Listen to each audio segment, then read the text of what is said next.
Todos nós estamos dispostos a passar por grandes mudanças na nossa história. E a igreja também teve que enfrentar as suas reviravoltas. No episódio de hoje, a gente vai ver uma grande mudança que mudou completamente o mundo. Então roda a vinheta, que está começando mais um episódio da nossa série O Catolicismo em 2000 anos.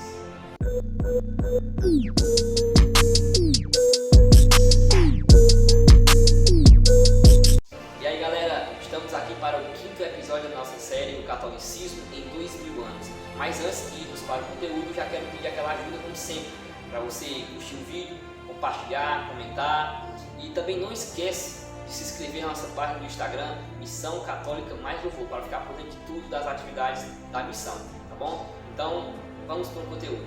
No episódio anterior, a gente viu a oficialização da fé católica. Por meio de um decreto, o imperador Teodósio oficializou a fé por todo o Império Romano. E a partir daí, a igreja se tornou a igreja que a gente conhece hoje, Igreja Católica Apostólica Romana. Mas antes do fim do seu mandato, Teodósio fez outra grande ação.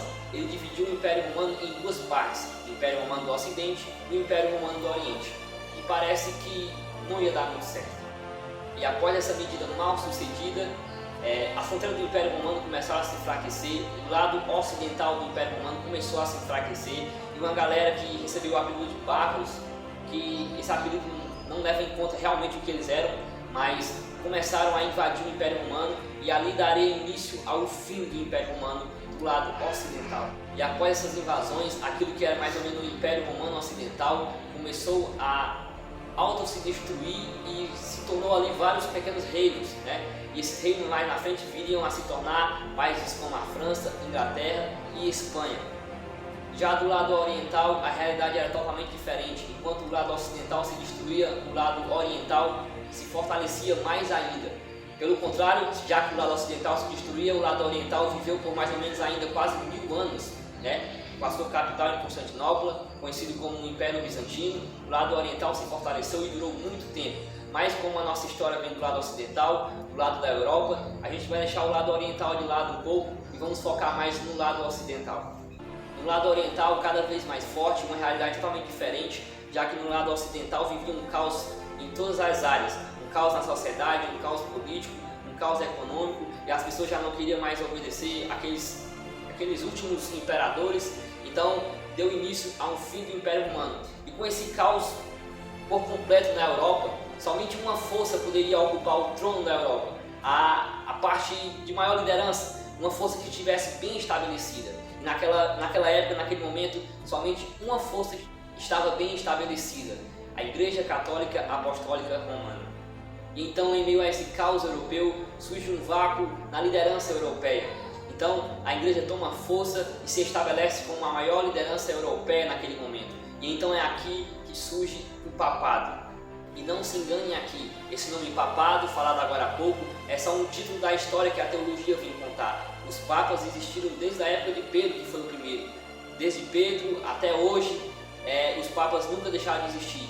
Mas nessa época em que a teologia denomina a parte dessa história como o papado, foi aonde os papas, que já eram grandes lideranças absoluta na história da igreja, com esse caos político, a Europa começou a ter uma carência por um grande líder político. E como a única força estabelecida no momento em que ocupava essa liderança na Europa era a igreja, automaticamente a sua maior pessoa, a pessoa do Papa, automaticamente se tornou essa pessoa importante. Então, a gente está vivendo um momento em que o Papa, a pessoa mais importante da igreja, também se torna a pessoa mais importante do mundo. A maior autoridade do mundo nesse momento em que estamos vivendo na história é o Papa. Então, falando do papado e já dando uma pausa, no próximo capítulo a gente vai ver esses episódios que aconteceram quando o Papa se tornou a pessoa mais importante do mundo, a maior autoridade do mundo, politicamente também falando. Então, você tem todo o direito de concordar, discordar, se acha que isso foi certo, se acha que isso foi errado, mas a gente vai deixar isso para o próximo episódio. Então, nesse momento em que a igreja se tornou a maior força, o Papa se tornou a pessoa mais importante do mundo, a igreja começou a agir ali como uma verdadeira mão divina, né? Começou a criar casas de ensino, que viria mais na frente virar universidades, começou a agir bem parecido como ela age hoje, criando instituições de caridade, criando santas casas, criando hospitais, criando orfanatos, enfim, estava tudo dando certo. Como eu falei, estava tudo dando certo a igreja sendo a maior força da época, o Papa sendo a maior liderança do mundo, o Evangelho sendo pregado a toda criatura, estava realmente tudo dando certo. Mas o inesperado aconteceu. Lá da Pérsia, um canto onde os olhos do mundo não estavam, um novo grupo de pessoas começam a levar a mensagem do Alcorão e transforma completamente o mundo. No ano 610 aparece no mapa um cara chamado Maomé, que talvez você já tenha ouvido falar dele nos livros de história.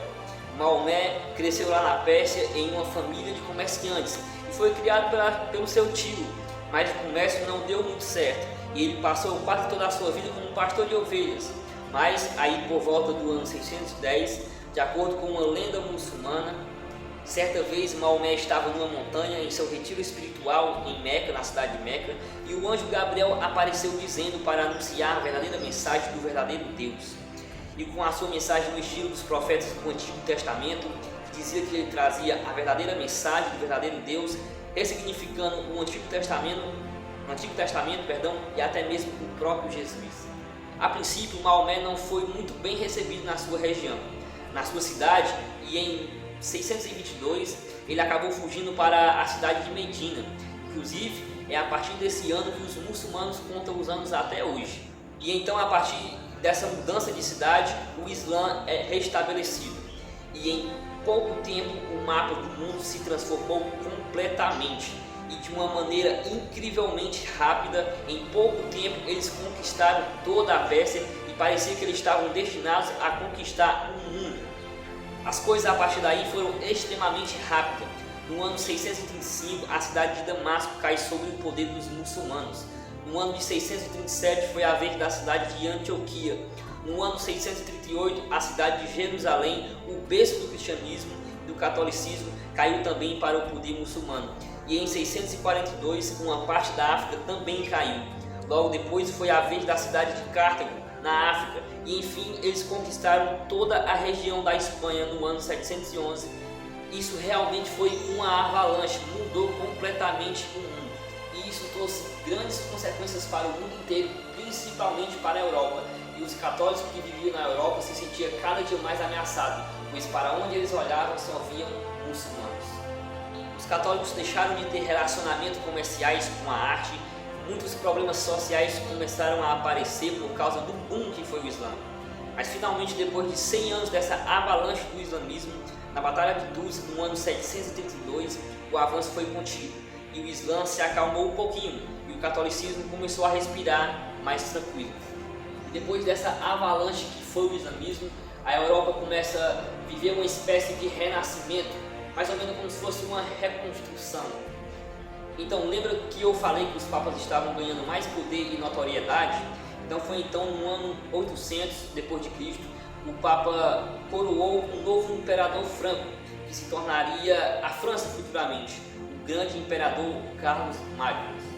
Carlos Magno, sendo um homem muito bondoso, humilde, carismático e muito inteligente, teve essa enorme missão de quase reerguer o Império Romano. É claro que não foi como antes, é lógico que esse Sacro Império, que já não era mais um Império Romano, não teve as suas glórias do passado, mas é correto afirmar que Carlos Magno trouxe sim uma pequena estabilidade para a Europa, já que nesse tempo a Europa estava praticamente toda abalada, com um boom que foi o islamismo.